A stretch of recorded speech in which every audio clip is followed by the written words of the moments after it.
Hi and welcome. I'm Dan Reus with EQ, and today we got Addison here. Addison has got a background starting in a lot of interesting places, but especially in geospatial, and moving into some ideas about leadership and how leadership can use data. Welcome, Aaron. Thanks, Dan.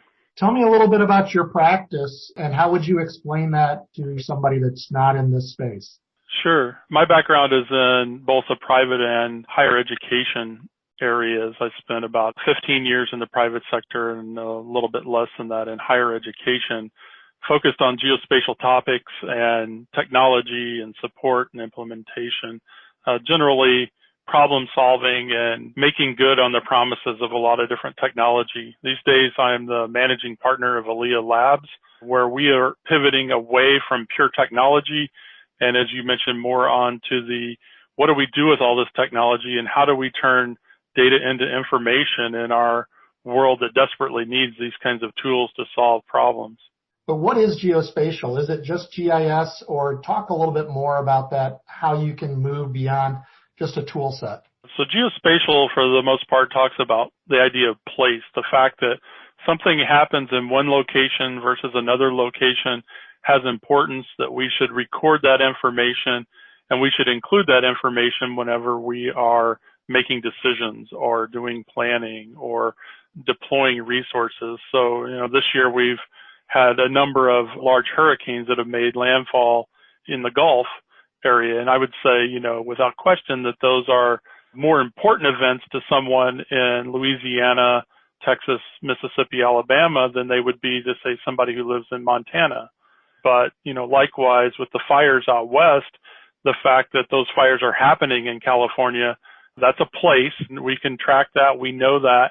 And that has larger implications on people that are living in those communities impacted by fire than, say, someone that lives in New England. So geospatial is really just this idea of place, and that has enough importance that we should be including it in all the different types of decisions we make, whether it's fires and hurricanes or whether it's which grocery store or which home improvement store you're going to go to for the next time that you make a trip out. You mentioned earlier the idea that place can be a tremendous multiplier, for a business or whatever, and you talked about that place plays a role in Uber. Can you talk about that as an example? The thing that makes a company like Uber work is a good demonstration of going beyond just the data of GIS and geospatial. That's certainly an integral part of their platform because, when you request a ride from Lyft or Uber, you are sending them, in effect, your coordinates where you're located, and then it's intersecting that with the supply, the drivers that are on the network at any given time, and it's making close matches to your proximity or your location. And then it's up to one of those drivers to say, okay, I am willing to take this ride, and then it's associating the driver with you. And that association is what we call a ride. And I think that gets to this idea of problem solving with GIS. That's a problem that was solved by people outside of the geospatial community. They had a need, they identified a need, and then they brought geospatial as a tool in service of addressing that challenge. Now, I think what's interesting about a platform like Uber is that you can take that same idea and apply it to many different areas. So one of the ways you could use that is for public transportation, for example. Anywhere where you have a supply and demand kind of meetup that needs to take place between, people that need that service and people that can provide that service. And so another example that has been phenomenally successful at integrating location into their platform is Airbnb. And the idea that I can take place and I can select that based on the location provided by the providers is another great example of a problem being solved with geospatial, where geospatial is not the main thing, but yet it's something that would not be possible without having geospatial as an integral part of the platform. You've coined this phrase of, being data informed rather than data driven. Tell me a little bit about how being data informed is a better use of data. Sure. So at Alia Labs, one of the things that we really focus on and stress with our partners is that you don't want to be a data-driven organization or company. And the reason for that is the data-driven, by definition, means that you're going to do whatever the data says to do. And if you are a purist and you adhere to that approach, I think you'll find that it leads to some pretty dark and unwise decisions. Sometimes people say that we're kind of splitting hairs here, but I don't really think so. I think it's important to differentiate data-informed from data-driven. And what we mean by data-informed is that data is certainly an important part of the decision-making process, but it's by no means the only part, or perhaps even the majority part of the decision-making process, that there are many, many other considerations that would come to any decision that needs to be made. And so places where we might see this in the real world, in healthcare would be distribution of vaccines. The data-driven approach might say, hey, you need to vaccinate all of the healthy adults that are 18 to 40 years old, but don't waste your time vaccinating elderly. Don't waste your time vaccinating kids. That's just what the data says. That's what you should do. And I don't think anybody would recommend that we actually do something like that without also, taking into account the social viability of a program like that, or, many of the other dimensions that we might want to consider in terms of, say, people that live in retirement homes that are in close proximity. But, if we go with a data-informed approach, we can understand what all the variables are. And, if we're modeling data, we can model data out and look at the implications of that as well. But the data-informed approach allows that there are always additional considerations in any decision that's being made. Some of those conditions might be just simply available resources or budget. The data says we should do X, but we don't have enough money to do X. So what's something else that we could do that gets us towards X? That's a data-informed decision. We're not adhering purely to the data, but we have to be mindful of resource constraints. We have to be mindful of, in some cases, political viability of an idea. Another recent example here in the St. Louis area might be something around airport privatization. Does the data say that's a good idea or a bad idea? And then what does the community say? Is that a good idea or a bad idea? And those things may be in alignment. Those things may not be in alignment. Data-informed gives a better reflection of how the real world works in decision-making that's based on this ever-increasing mountain of data that we're collecting each and every day around the world. Models are not the real world. Models are always going to be an approximation of the real world. And if you're driving your decision-making based on an approximation of the real world, you are by definition leaving out variables in that decision. And so data-informed, again, allows us to add and adjust, various variables in that model to say, okay, who are we optimizing the model for at any given time? And what are the implications of that optimization so that we can find, better answers across the board for everyone that's involved?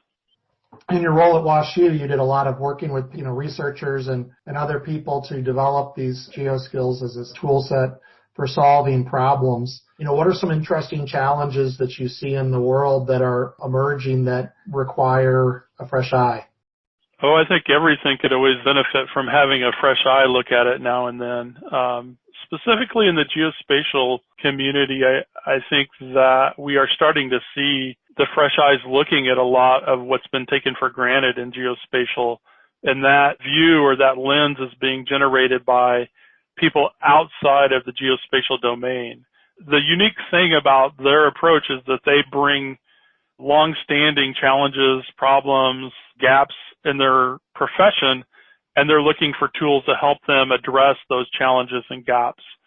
And geospatial is a great tool in that regard, but it is just that. It's a tool. It's not the main thing in their world. In other words, it just needs to work and enhance whatever they were already doing. And I think that's an opportunity within the geospatial community, is to be okay with this kind of supporting role and improving things across the board. That's a difficult thing to do whenever you're teaching GIS sometimes, because it implies that what we really want to do is spread a thin layer of GIS across a very, very, very wide area instead of piling all the GIS into one vertical area.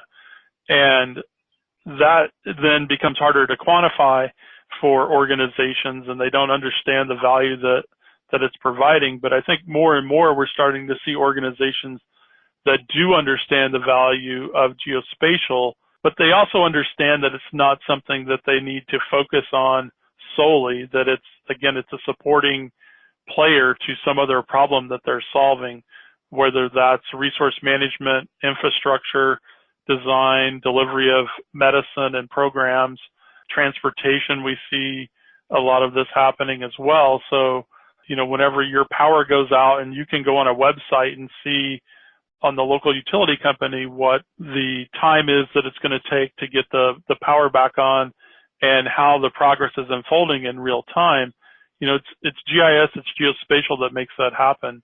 And so I think that's just another example where you have domain need and then GIS can be brought to bear. Two important things that I try to teach all of my students in GIS class is one of the differences between somebody who knows GIS and a GIS professional in my mind is knowing when GIS is not the right tool for the job. And so we see GIS as attempting to be implemented on things where maybe it's not the best fit. And then the second thing that I try to impress upon all my students is that I really am less concerned with you learning GIS in my class than I am with you becoming a good problem solver. I think a lot of GIS coursework is centered around pushing buttons and making things happen. And yes, that's important, but those buttons are always going to change.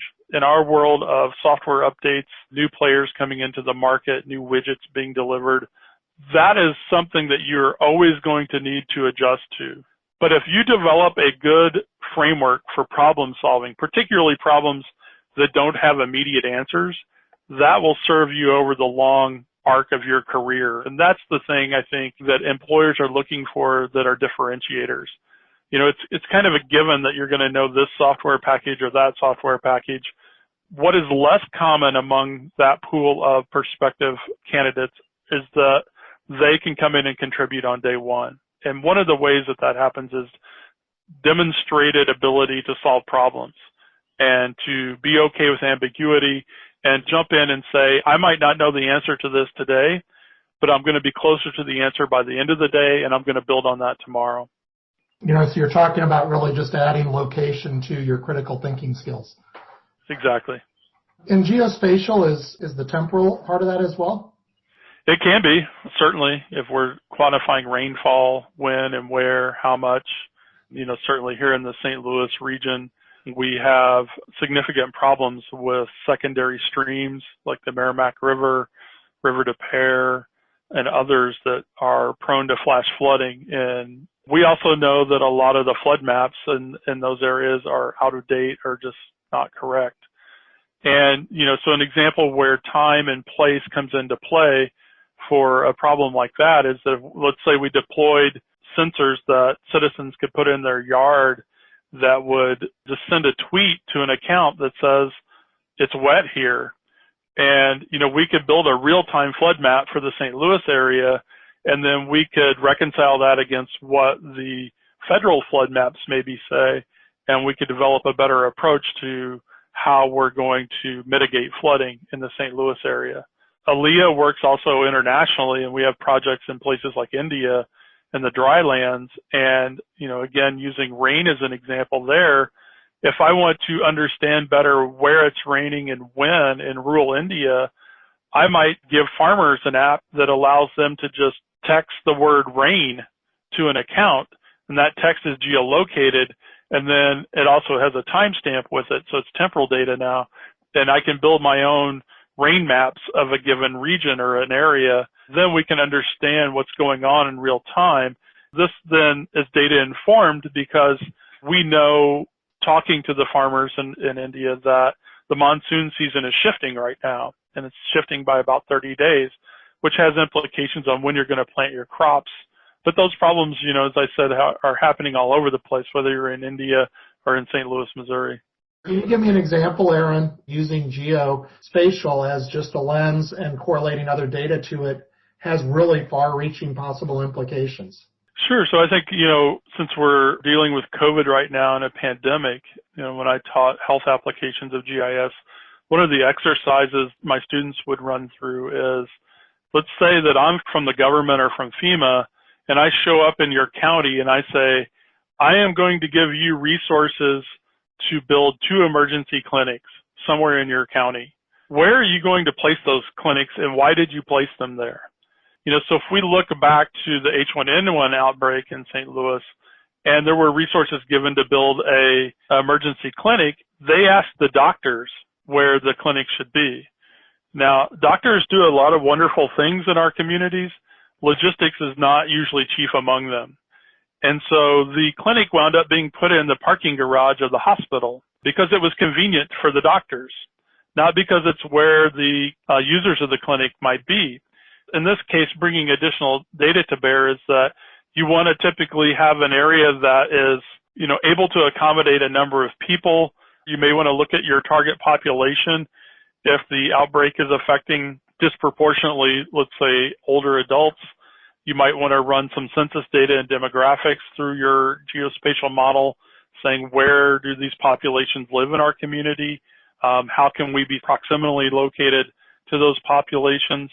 And, if I need to start adding on top of that, I can better and better understand what my options are.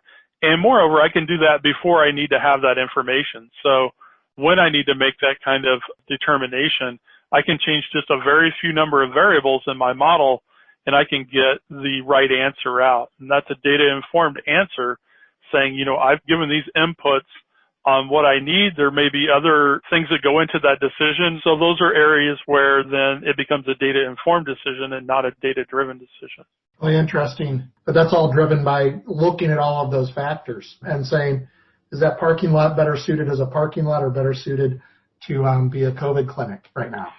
Sure. And you could imagine in integrating things like elevation data, and you'll find out, based on the slope of that parking lot, is it even usable for the thing that I need to use it for? So, again, you're augmenting and adding data sets wherever it's appropriate, but you're not flying blind based on the data alone. You're integrating it into a larger decision-making process that is now data-informed. There's a great story that comes out of the world of, public health about how, a cholera outbreak was traced back to a pump handle early on, well before GIS and all of this technology and stuff. What are some of the most interesting stories you think that have big problems that have been solved by thinking about, systematically or through a lens of place? The largest in our time has to be climate change. The idea that the Earth is warming and where it's warming is demonstrated through spatial data. And we're perhaps not at the point of making data-informed decisions across the board, with the urgency that's going to be needed to respond to climate change. But I think one of the things that geospatial has done for climate change is demonstrated that this is not, it is no longer up for discussion on whether or not it's happening. It's demonstrable through measurement of temperature, of water, of ice, of air quality, and so forth. And at the rate it's going now is going to have substantial impact on the coastal cities of the world. A substantial portion of the world's population lives within 10 kilometers or 10 miles of the coast. So we're still looking at moving entire metropolitan areas away from the coast, some of which may happen in our lifetimes. We also need to start focusing on what we call at Alia more upstream approaches. So downstream is reactive, and we can measure that it's happening, but now we know that's happening. Let's go up the river and see what we can do about it. And how can we then pivot from being, in a descriptive kind of model or mode with our geospatial data and understanding to more prescriptive and proactive in terms of setting policy or regulations around things that we know that are impacting climate change, not only in the United States, but around the world. So one last question. What's the profile of a customer or of a client that's going to benefit from what you guys offer and that is already benefiting from what you guys offer? At Alia, our primary focus is on nonprofits and foundations. And that's where we feel like there is a gap as it relates to data-informed decision-making. But I think one of the things that's often misunderstood is just how broad the idea of nonprofits are. That includes government, that includes higher education, that includes a lot of areas in our communities that we maybe don't think of as nonprofits or not-for-profits. We also work with NGOs or non-government organizations That's where our international work is focused. And then on the foundation side, we're seeing a need around foundations that want to engage with nonprofits, but maybe don't have resources on staff to vet all the nonprofits. A lot of the tools that are available right now for foundations are all self-reporting tools for nonprofits. So, we work on the information side and data-informed decision-making for the foundations, both large and small. And we see that that's a real need in that community as well. And so those are our main focus areas, but we definitely also, have the occasion to work, whether it's in the private sector or in other areas of our communities. Cool. Anything that we haven't talked about that you'd like to make sure we get addressed in here? Just re-emphasizing the idea that data is not knowledge. As a society, we have become very, very good at collecting data. We're not as good at doing something meaningful with all of that data. And so one of the areas that I think that whether it's our team at Alia or if it's at other organizations, one of the areas that really has a lot of opportunity is turning data into information or data into knowledge, because it's what the insights from that data is what makes all the difference. Anybody can buy the sensors, anybody can collect the data. Not everyone can tell you what's going on with that data or why it's important, or separating what's sometimes called the noise from the signal. And so I think that is a very important part of our world moving forward as we're inundated with more and more data. But that last mile problem of getting from data to information or data to knowledge, I think is one of the grand challenges, if not the grand challenge of the next 20 years. Well, thanks so much, Aaron.